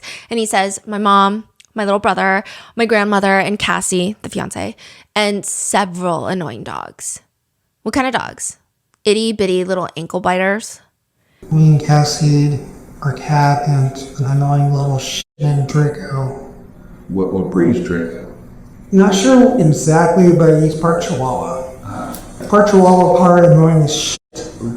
It's like very reminiscent of a middle schooler trying to curse in front of the high schoolers to appear cool, but housed in the vile body that is Tanner Horner, a man in his 30s. In another segment, he's yapping about his ex-girlfriends, one of them named Nicole, who he describes her being as dumb as a brick. He says, she ended up cheating on me with 2 different black guys. So, which eventually ended up telling me later on what was really going on. Actually, also, just like the whole Jewish thing and then the black thing, I'm like, I think you're anti-Semitic and I think you're racist, but you're trying to play it off. That's the vibe. The way he even phrases it, I think you have to watch the clip to see. But the way it's almost, he says that he had a problem ghosting girls because, quote, I always use it up like we're flirting, like all this other shit, like sometimes we'd sleep together, all that shit, but then like afterwards I'm just like, shit, I don't know where to go from here. So he has a reputation of ghosting girls. He states that he had a habit of being a player. I started realizing getting older, I need to settle down. Yeah, settle down essentially. Okay. So that's why he got with Cassie. Every other answer is framed as woe is me. So when he's not trying to sell this weird alter ego personality Zero, then he's talking and trying to be cool with the officers. And then every other response after that is woe is me. And I don't think it registers in his English pea-sized brain that he's not the victim in this situation. He's asked questions like, when you start choking her, facing away from you, like you stated earlier, how long did it take her to essentially pass out or stop crying? Was it long or short? It's probably about a minute, but it felt like so much longer. And there's this undercurrent. It sounds like he feels bad for himself that it took longer. Like it felt so long to kill Athena. Not that Athena suffered for so long. He leans against the wall during the interrogation. Am I gonna go home at all? No, you're not. He says about this whole experience, aka murder, he says, it's just gonna be fucking with me a lot. Can I hurt a kid? Can you not just shoot me mad? I just want to be with my family before I get super better. Then he goes on to rant almost. I am going to miss out on the best part of my child's fucking life, okay? This is one of those probation things. This is one of those I'm going away for a long time things, and I'm going to miss out all of my fucking son's life. I would rather die. I'm going to miss out on always on his Christmases, his birthdays, him growing up. I'm going to miss out on everything. All because I listened to some stupid voice that isn't probably even there. Audaciously, he asks the authorities if he can just be free for a month after admitting to murder of a 7-year-old girl. He asks if he can just have a month to spend Christmas with his families. And this is why, again, I feel like he watches those movies and he thinks that they're all real. Like he watched Split once, because the way he asks, he's like, give me a month. I just need a month. You're not an undercover CIA agent. You're scum. I want a month. A month of what? Even if you want to put ankle monitors on me, GPS monitors, check off with you. Like, if you give me a month with my family so I can have Christmas with my son, I'll tell you everything. I'll be completely honest with you, Tanner. If that's beyond your power, I understand. Yeah, no, it's something that I can't even feasibly think that's possible, but I don't know that for sure because I'm not the prosecutor. I'm not. I'd be willing, even if y'all set up cameras outside the house, I want to answer everything you have to say. But the main motivation behind me wanting to talk to you is I literally just want to see my son. I understand that. I want to be there for him on Christmas. Yeah, I want to give him that good Christmas feeling. He's making it seem like this is the biggest impact on him. However, if you put it in juxtaposition with everything else that's happening, when the investigators are trying to pull Athena's body out of the creek, he's talking to another detective about vapes. I was vaping there for a little bit, but then I got sick with COVID 2 weeks ago. And I switched back to smoking because I didn't need all the fluid on my lungs, because a friend of mine had serious lung damage because he was vaping while he was sick. Yeah. Then he starts going down this thoughtless rabbit hole about how some vapes smell like pancakes and waffles, and that makes him crave pancakes and waffles, which naturally leads to a conversation. And again, I think the officer is playing into this. I don't think the officer is sitting there like, oh yeah, let me just make small talk. I think the officer is like, my body cam is on, and I'm going to egg you on and make you talk about what you want to talk about while we are pulling a 7-year-old girl's body out of the water. And he starts talking about pancakes and waffles with him. And he says that he prefers hash browns with cheese and onions, a Whataburger patty melt with a Dr. Pepper shake. And then he later asks, out of nowhere, after he's talking about food for 5 minutes, what happens if I get an attorney right now? You get an attorney right now? I mean, that's your choice. Your legal right. Then he tries to bring up how the last time he was in handcuffs was 4 years ago when he attempted self-exit, and how he would have constant headaches to the point of being halfway convinced that he had a tumor in his brain. He also mentions, I'm the kind of person where I don't go to the hospital until the very last second, which, that's probably not the best thing in the world. I have random heart palpitations and stuff because I drink a lot of energy drinks. I even had a mild heart attack a year ago. and in the car, he's talking about how he semi-likes being a delivery driver, except, quote, right now we're going through peak season, which to be honest is kind of a pain in the butt. And I just didn't like the whole being a 1099 thing.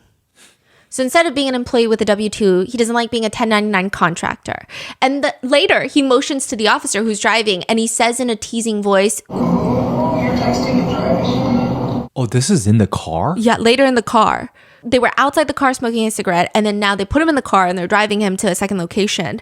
And he's yapping in the car. Yeah. He's like, ooh, texting and driving. Crazy. And when it comes to the crime, he blames everyone else but him. The investigators are trying to get him to show remorse. I think they're not trying to get him to show it because that would benefit him, and it would. But I think they're just trying to understand so that they can get this all on camera to see how he really feels about it. And he can't even fake it. He can't even say words. He just talks about how he's no longer on the meds that he was placed on initially. No, I haven't been on my medicine in 5 days. It's starting to wear off. I've actually been crying. Do you know what that's like? Not being able to cry for months and months and months. Tanner, are you remorseful for what you did? Obviously, you're telling me you're crying, but I mean... I'm a father. I took all I want. It's just to spend one last Christmas with my son, and I'll tell you everything. Michael, I'll Tanner, When you got distracted and you didn't answer my question. I said, are you remorseful for what you did? I'm a father. Tell me about that. Are you hurting inside for this, for Athena? Hurting for her, I'm hurting for her family. Like, even if this was some random person, I'd still be hurting for this child. Well, what would you want to say? If her mom and dad were here right now, what would you want to say to them? And then he goes back to getting a month with his son. If there's even a sliver of a chance that I can get out. If I'm on like house arrest, something like that, I would be able to, right those wrongs. If I was on house arrest, I would actually be able to give my son a Christmas. I would be able to, you know what I mean? Where did you come up with this idea? Like, where is this your idea or something you saw somebody else? The idea of asking for a fucking month. I prayed about it. Pray about it. God spoke to you. He said, this is what you should ask for. He nods. The investigator goes on to tell Tanner Athena's parents' names and what they've been asking and what they want answers to. But all Tanner can say is, can I speak for a minute? The reason I wanted to do this, I just want to spend that one last Christmas. I have videos of Christmas morning and waking up, going to go sit, I go under the tree, see his presents. This isn't even really about me at this point. It's about that little boy. I want this because I want to be able to, for him to have something to look back on. The reason I wanted to trade this is because if somehow by some million-one shot they were able to put me on a monitor, put cameras around the house, everything. If y'all were able to do that, I would go no contest. All I want is that 1 month time. Hell, not even a month, technically. Just end of the year, you know what I mean? That one last crucial time for my son. I would give up everything. I would say, just throw me in a jail cell forever. I don't care. And it's like, you're already getting that, but... I would give up everything. I'd give up all my defenses. I'd give up everything. So you no contest. Give you the information that you want, everything. That's what I want you to communicate to the judge.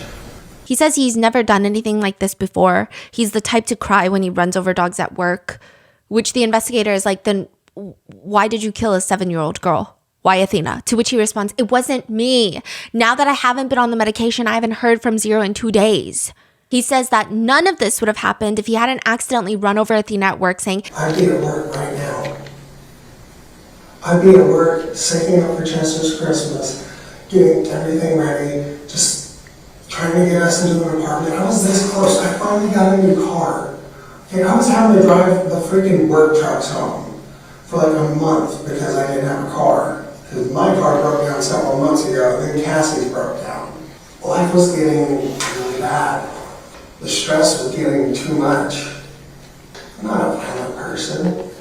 I'm not a bad person. I've never been a bad person. The only bad things I've ever done is, like, occasionally I'll smoke marijuana. I'm an autistic, weird dude who likes music that other people tend to shun at. Well, musician. I was in a Christian punk band at one point. A Christian punk band. Not gonna lie, the vocals weren't the best. I worked years mastering my craft, and at this point I write my own music, I had lyrics and everything, but I never really got to, you know what I mean? Yeah. He talks a lot. yeah. He likes to talk. Yeah, and he thinks that everyone should care about him.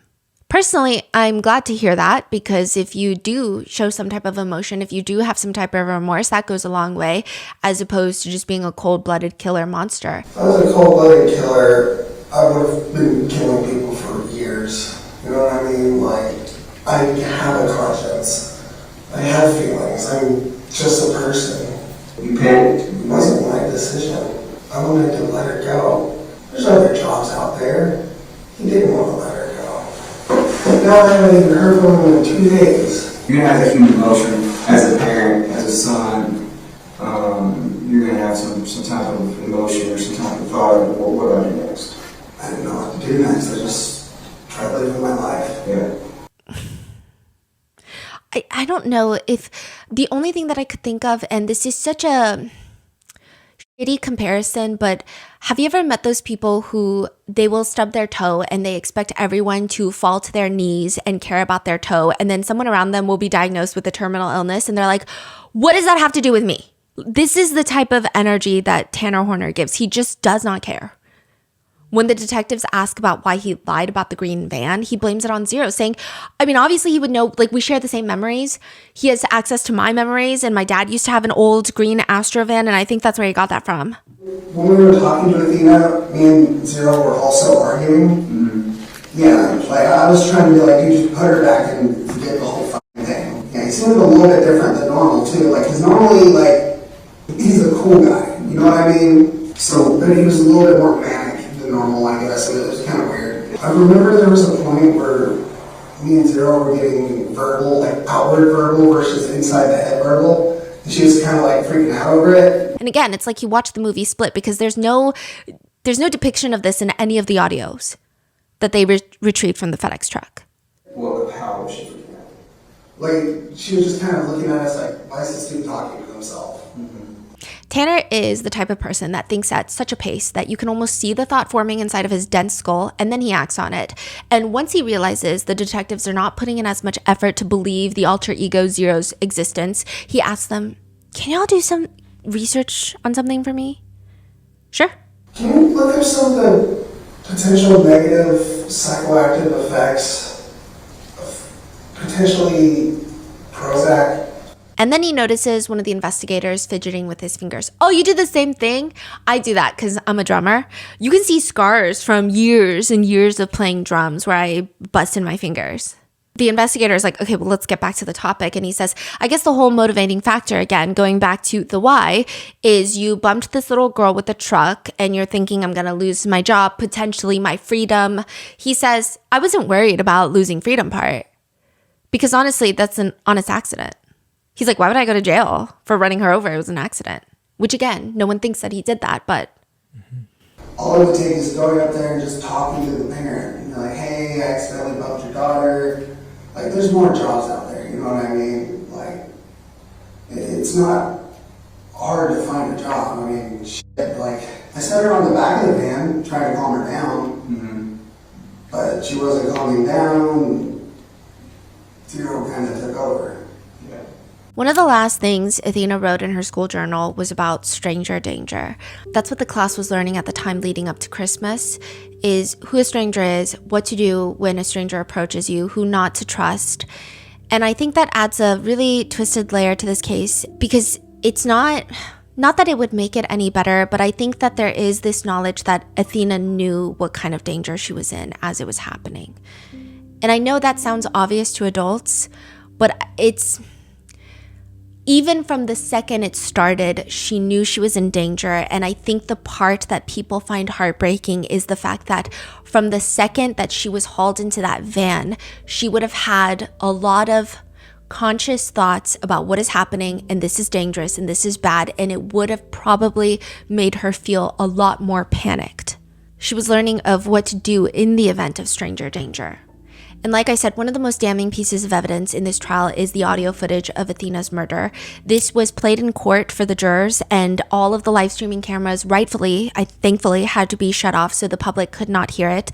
There were press members in the courtroom who described some of the jurors' reactions as well as what was heard in the audio, but it's a lot. I don't even think they played the full footage for the jurors because they were just sobbing, breaking down. A lot of them were trying to hold back tears. A lot of them were outwardly just dry heaving and sobbing. The jurors, right? The jurors. The prosecutor describes it as, you're going to hear what a 250-pound man can do to a 67-pound child. And when I say it's horrible, I mean it. I've been doing this 25 years, and I promise you, buckle up. It's an hour. It's not 5 minutes. It's an hour. And it's not just one time that he's trying to kill her. It's over, and over again. You can hear the banging in the truck. You can hear the screams. This is what's coming. It didn't happen fast. the first thing that Tanner says to Athena when she's in the van, He leans down towards her face and says, "Don't scream or I'll hurt you." She tries to tell him that he can't take her because she has school tomorrow. And Athena Strand asks him if he's a kidnapper, and Tanner responds by demanding she take off her shirt. Athena screams and cries for her mom and tells Tanner, "You can't do that to me." You can hear her, so we know that there was male DNA found on the vaginal and anus swabs, but they also, in the audio, there is very clear apparent gagging noises from Athena. Now, Tanner would later try to come up with this lie that he was trying to get her to swallow a pill, I guess a pill to sedate her or something, but it's pretty apparent that he was assaulting her. And she screams for her mom, and she screams, "You can't do that for me." You can hear her gasp for air, begging to go home. At one point, Tanner Horner sings Christmas music, Jingle Bell Rock specifically, because it was playing in the van. The audio footage is so bad that Athena's mom even apologizes to the jurors for what they have to see. Maitland is Athena's biological mother, and I do want to make it clear that Maitland's favorite color is not pink. Athena's favorite color was pink, but she goes up on the stand in a pink blazer. She's been in court every single day wearing pink. Her whole head of hair has been dyed pink. It's been pink for a really long time. Right now it's a pastel pink color. Previously it was a much darker, vibrant pink. And every day she's there wearing pink, and she gets up on the stand to testify, and she talks about what her life has been like. We're going to get into all of that soon, but she says about the audio she could only listen to a minute. She says, "I couldn't get past a minute." And I'm very sorry to all of the innocent people that do have to watch that. I am so sorry. I'm sorry to you, and I'm sorry to y'all too. Because none of us, not Athena, not me, not anyone in this room besides Tanner Horner, asked for what's on that video. And Athena definitely didn't. After the prosecution present all their evidence, it's now time for the defense, and it consists of just trying to paint this very sad picture of the sad life of Tanner Horner. As Tanner describes it, his dad was a crackhead, his mom is a heroin addict, and he was raised by his grandparents. Those are direct quotes. Well, my grandmother and my step-grandfather, which I consider him my grandfather than anybody because he's the man that raised me.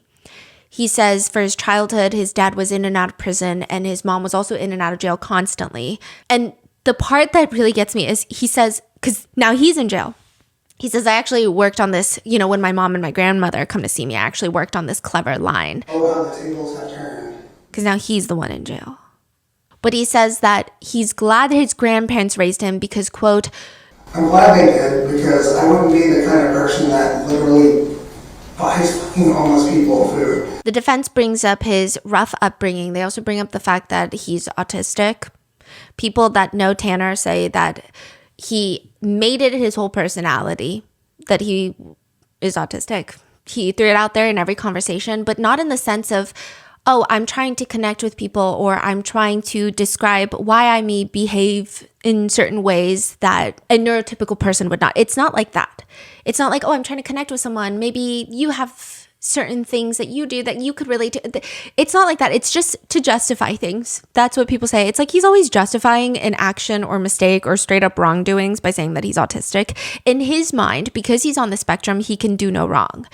His defense wrote in a filing that his, quote, "autism reduces his moral blameworthiness." A lot of autistic people are just fed up with this trial because they're like, "That why is the defense doing this? Like, it doesn't make any sense. It just makes us, it adds a stigma to our community. Most autistic people wouldn't hurt a fly. They're like, what's happening?" And on top of that, Tanner Horner has been accused of SA and SA against minors several times before this. A woman named Shay Marie had posted on Facebook for years. "Friendly reminder that Tanner Horner likes to take advantage of drunk 16-year-old girls." Another one, "Friendly reminder that Tanner Horner is a rapist." And these are back from 2019. Against her? Yes. This would have been when Tanner was 23, she's 16, years before Tanner would go on to kill Athena Strand. She made another post around the time of his arrest and said, Tanner Lynn Horner, the man who raped me at 16 8 years ago, murdered Athena Strand, a 7-year-old girl. I hope the family gets justice that they deserve. I hope he rots. And I hope that everyone who didn't believe me when I've talked about this for 8 years, fuck all of you. She's also posted on TikTok about what's happened, saying that nobody believed her at the time. She's also posted screenshots of what people widely believe to be a conversation between Shay and Cassie, the fiance, but it's not been verified. But it appears that the fiance is messaging Shay saying things like, hey Shay, I heard you were with Tanner, but he was lying to me and all kinds of shit. So I was just gonna ask what happened. And Shay Marie confides in her, saying like, oh, well, you should know that he physically took advantage. He raped me. Like, this is what happened. I'm telling you right now, like, this is a shit person. And if this is truly Cassie, I think this is why a lot of people dislike her as well. There's a response to Shay that reads, well, don't worry though, he's attached to me now. And Shay writes, okay, question mark, question mark. All I'm saying is him and I are still kind of together, but not like I fell deeply in love with him and he won't leave me alone, because I do love him and he doesn't want to get rid of me. Like, we technically are not together, but still are. I don't know. It's hard to explain. If this is Cassie, I think this is where a lot of the vitriol against her stems from, which Cassie is someone that Tanner met and potentially groomed. I believe that she was 17 years old when they met as well. And about meeting Cassie, he says, I met her and it just kind of clicked, which is really weird because her mom was trying to hit on me and her mom's like, your daughter's a lot cuter, man. Like, you're like 50. They share a young son together. He doesn't speak nicely about Cassie either. He says that she's not working and, quote, she's using my Grubhub account to go get money every once in a while, but it's gone by the next day. So at least from this point, she's at least providing money for her own dumb shit.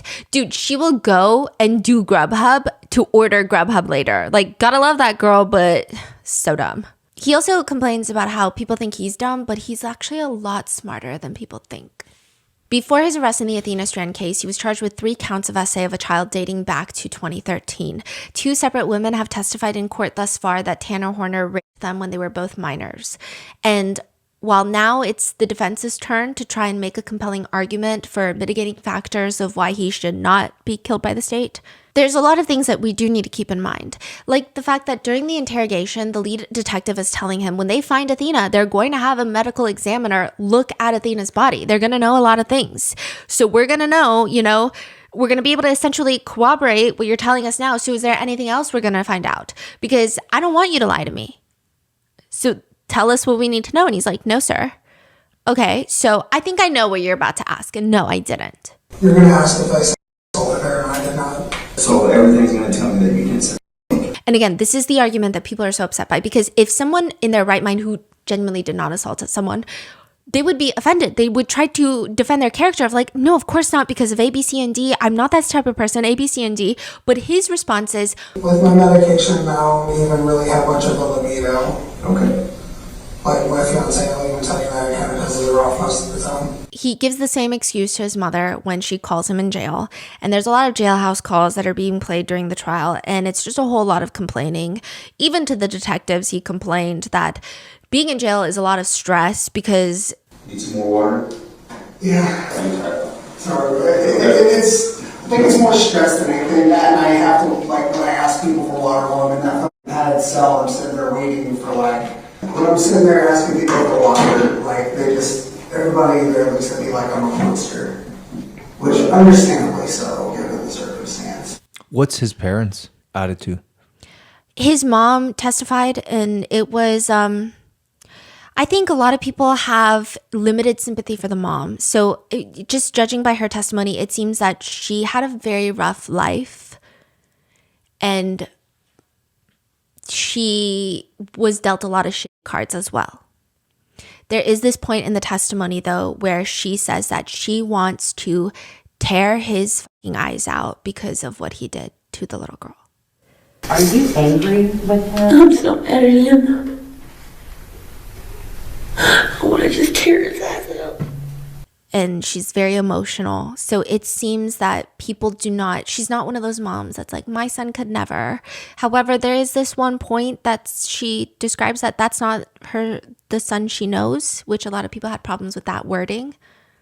But she is not one of those moms that's like, no, my son could never. My son, well, maybe the victim asked for it because my son is a saint. She's not doing that. Dad? Dad is dead. Yeah. But during one of the initial jailhouse calls to his mom, she picks up and she's like, are you okay? Not really. You want to tell me what happened? I pulled into this driveway and all that stuff. I was pulling forward and I was backing up and I hit this little girl. Okay, go ahead. I pulled into this driveway and all that stuff. I was pulling forward and I was backing up and then I overrolled and then, she was crying. I tried to only go down and it didn't work. My thoughts were, oh my God, I'm going to lose my child. Everything started. I know. I didn't know what to do, Mom. What did you do? Did she die on her own? No. Oh my God. I know. Like, Captain, you have to even try calling me up here. Then there's this very disorienting moment where he asks about the bail. So, was it you guys who tried calling bail or whatever it's called? Yeah. How much was it? Nothing, I know. Are you kidding me? He starts complaining about that. The truck doesn't have a backup camera. Well, it has a camera, but it doesn't work. It hasn't worked for like 2 months. So he starts using that as an excuse. In another call, he complains about how he gets reading material in jail, but it's, he asks for the Bible. He gets a version of the Bible where it has, quote, Shakespearean dialogue, and he has to constantly take breaks. And though I tend to think that it's not a problem of the version, but rather he's just giggling about how he's not in the crazy room anymore. He's in the less crazy room, but still, the version of the Bible sucks. He also says, you could not believe all the crazy letters I'm receiving. Like fan letters? I don't know if it's hate, fans, other child molesters. I don't know. He also talks about how all the news outlets are reaching out, and he also complains a lot. Oh, more on that in a second. But he also complains about like the dumbest shit. He says, I had an ingrown nail the other day and I started messing with it and they don't let me cut my fingernails, so it just kind of gets bad. And then his mom is trying to give him some perspective of like, well, yeah, your time is bad in there too. But also, she says, you're not getting all the hate that I'm getting here. Hate shit you're receiving any of these. I remember what they're saying on TV. Because I guarantee they're all making it worse than it is. Oh, yeah. Stop. You get right for right. No. Because on my medication, I really need to get up for Kathy. I know that's a little bit too much information, but still. Oh my. He says the news reporters, journalists, investigators, major publications are all monsters. They want the story. That's all they want. That's why I can't get to find out later. Like, hey, you get it on me now and give you like $1 billion extra dollars? Yeah, I'll give you a story. And he says he's going to demand $1 million from news networks.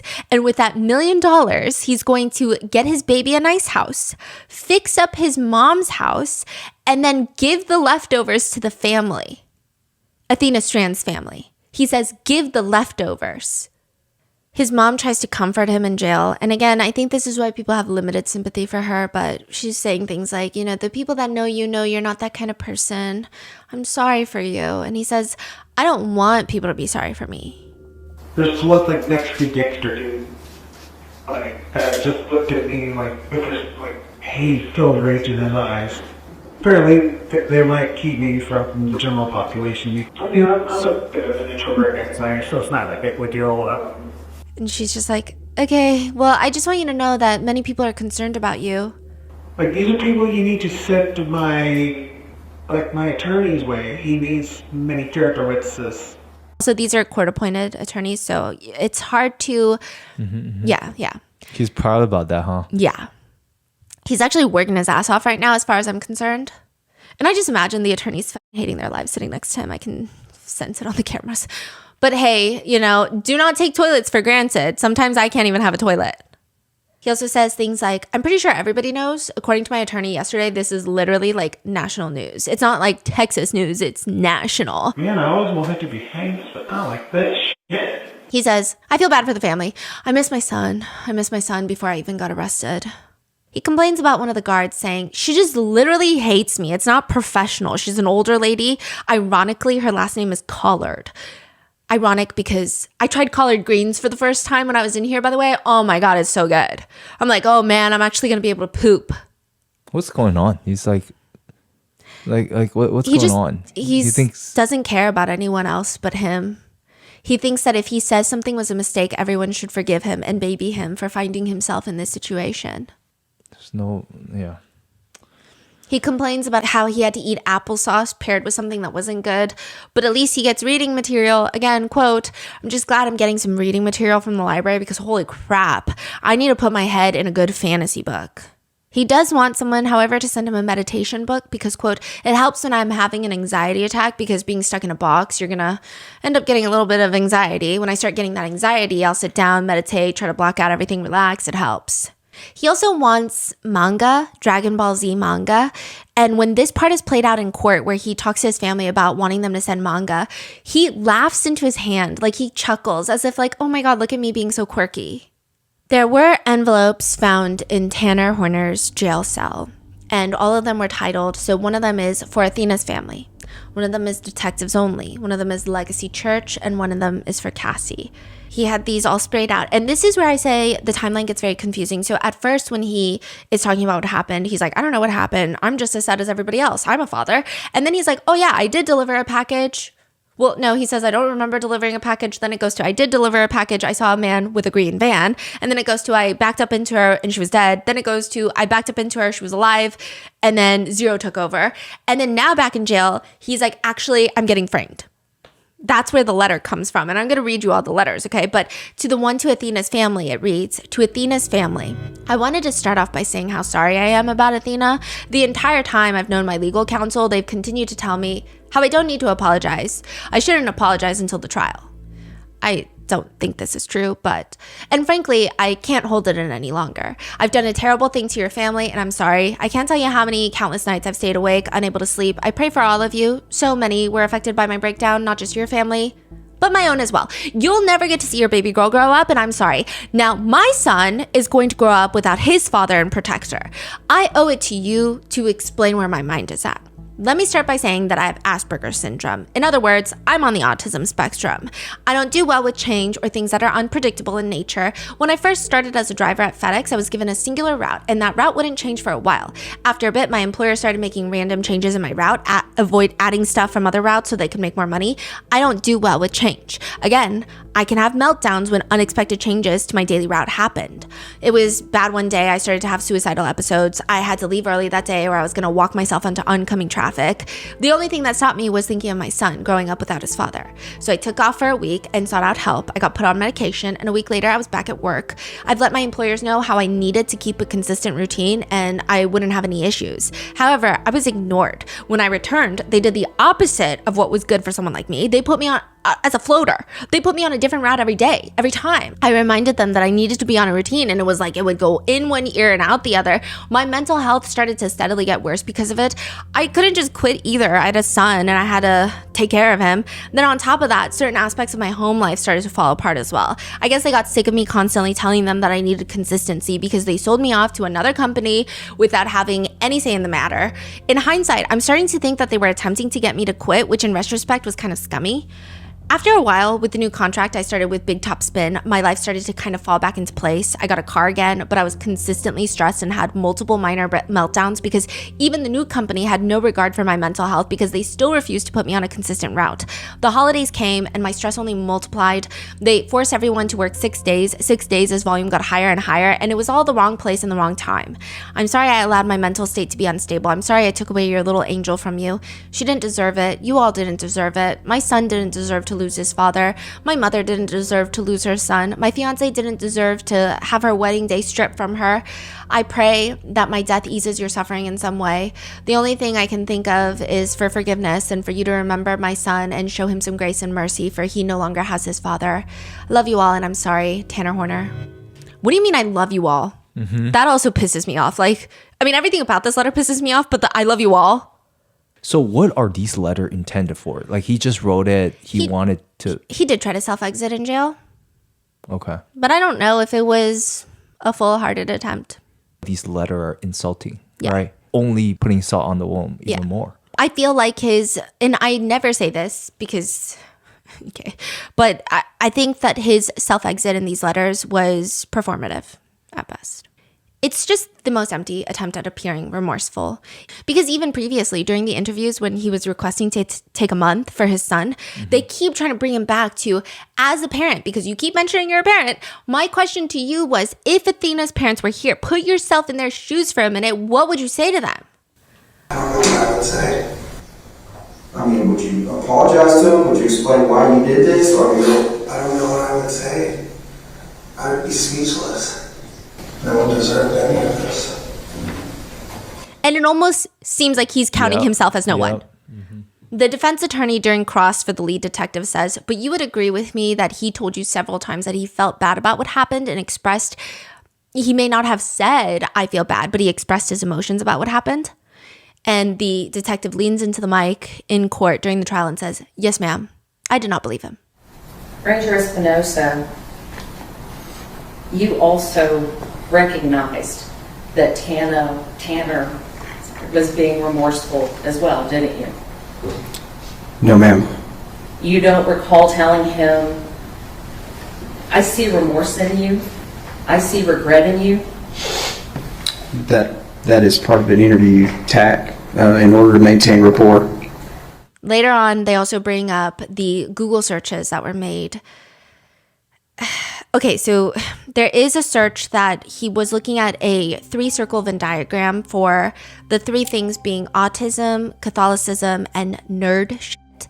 So the circles for autism and Catholicism overlap with clearly defined rules, hierarchies, and rituals. The circles for autism and nerd shit overlap at obsession over fine details. The circles for Catholicism and nerd shit overlap at silly outfits and complicated lore. And all 3 circles overlap together with BDSM. Like, he's just looking up things like this. He's also looking up, after Athena's murder, license plates, license plate types, why my fiance's family makes me out to be a demon, and YouTuber with the highest net worth, and Paradise Missing Girl. He views multiple photos of Athena Strand, even going onto Facebook to look up photos and Facebook posts of Athena Strand with community members begging to find her. He also looks up, do FedEx cameras constantly record? The same day that he's doing that, he looks up a book called Hot and Bothered, How to Think About, Talk About, and Have Sex You Really Want. It has also been stated that... This is before or after? This is after. And it's been stated that he... Well, okay, it's... There has been some Karen Reed trial stuff where there's been debate of, oh, maybe this was a tab that he looked up previously and then it refreshed and then he Googled something else in the tab. But these are the things that were coming up in the search. What do you mean Karen Reed trial stuff? Like the How Long to Die in the Cold. So some people are arguing, okay, like this is something that he looked up days before the murder and then it refreshed because he opened that tab to Google something else. But it doesn't really matter. Yeah. Because it seems that even days before, 4 days before the murder, he was planning something. He was covering the cameras with sticky notes. So I don't think it really matters, the timeline. Additionally, it's been stated that he had intimate relations with his fiance hours after killing Athena, which would indicate that this depraved act was something that he wanted, obviously, but was also more turned on by. One netizen comments, unless they can prove that he doesn't know right from wrong, their point is moot.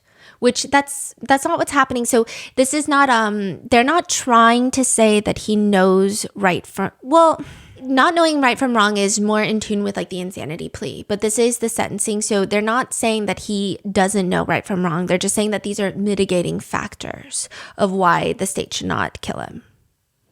But a lot of people are arguing, I mean, he's hiding the body. That's evidence and he knows what he does wrong. I don't understand. Other people are saying if he knew how to cover the cameras in the car and Googles if FedEx cameras record all day, he knew what he was doing. Other people are saying, so just to sum it up, the defense is wasting everyone's time in court by trying to make excuses for him. Other people are saying, well, they have to. That's the whole point. And they're commenting, I think this is better actually, because it would be better if he can't appeal. If the defense does as much as they can to do their best, then he cannot appeal, saying that he was not represented well, and the family doesn't have to go through an appeal. So really, this is probably best for Athena Strand's family, so that there's not years and years of more hearings, another trial. Like, he can't say that he wasn't adequately represented. So this is probably for the family, for the best. but they could probably tone it down a bit, I will say. There's also another scary testimony coming from one of the neighbors. He says that Tanner Horner dropped off a FedEx package the night before Athena was taken, and his 2 young girls, same age as Athena, were outside playing. And there was this very odd interaction where Tanner Horner didn't want to get out of the truck until the parents, because one of the parents was in the doorway, wanted the parents to come get it. And he describes how, he ruined Christmas for a few kids before by giving them the package. But there was just this overwhelming feeling by a lot of people that he was... Wait, what's going on? He gave the package directly to the kids? To the adults. But he's saying, I don't give it to the kids anymore because I ruined Christmas once. I guess maybe one of the kids had opened the package and realized it was their Christmas present. But a lot of people feel that he was overcompensating for the fact that maybe that night he also had nefarious intentions. But he realized that the parents were in view. So he comes up with this weird, I never give the packages to the kids. I never talk to kids because I ruined Christmas for a kid once. Athena's mom has stated that she wants the whole world to know her baby.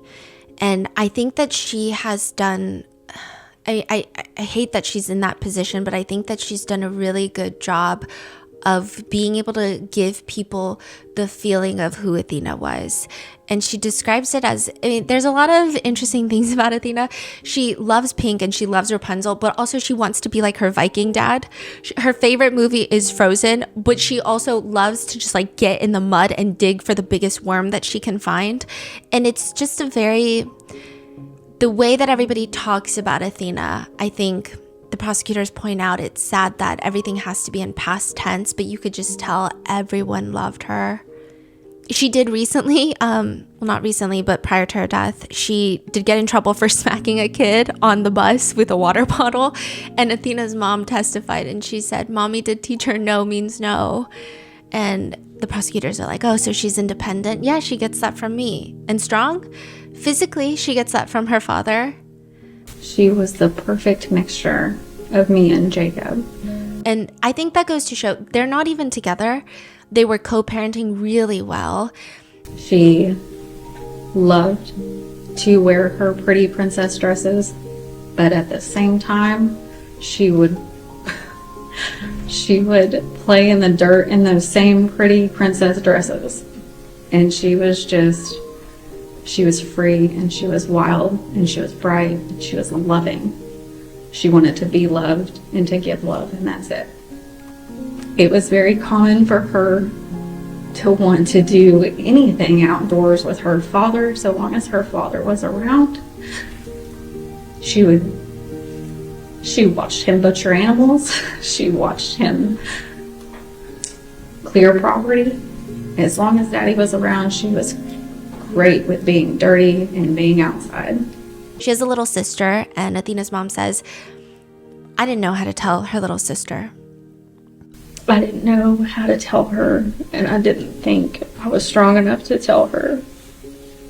So I lied to her for a long time. I would tell her that she was just staying with her daddy for a little bit longer. And when she asked to FaceTime her or to call her, I would tell her that she was at school, or she was sleeping, or she was, I would lie to her. Until about a year ago, she didn't know the whole truth. And, but I didn't tell her that Athena was dead and that she had been killed until Athena's, or what should have been Athena's 8th birthday. Athena's mom did Athena's makeup before her funeral. So she didn't want Jacob to see the handprints around her neck. So Athena's mom made sure to do Athena's makeup, and she didn't like the dresses they had, so she was just mindlessly roaming around Walmart looking for the perfect dress. But how can you find the perfect dress? The prosecutors ask her, why did you make it a point to be at every hearing that we've had in this case? And she says, Because I had to cover up the handprint bruises around my daughter's neck and because she no longer has a voice. And I want people to know that she's not just some story, she's not just some number, she's not just some picture you see in a headline. She was loved, she is loved, and she's missed, and she was real, and she had a life, and she wanted to live.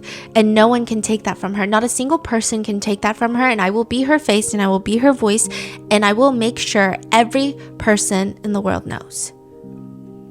She's asked, what is it that sticks out to you? What do you want to know? I know it sounds stupid, and I know it sounds selfish. I know he'll never tell me the truth, but I want to know where my daughter's shirt is. I want to know everything, but he won't tell me that, and I highly doubt that he cared enough to pay attention to when my daughter took her last breath.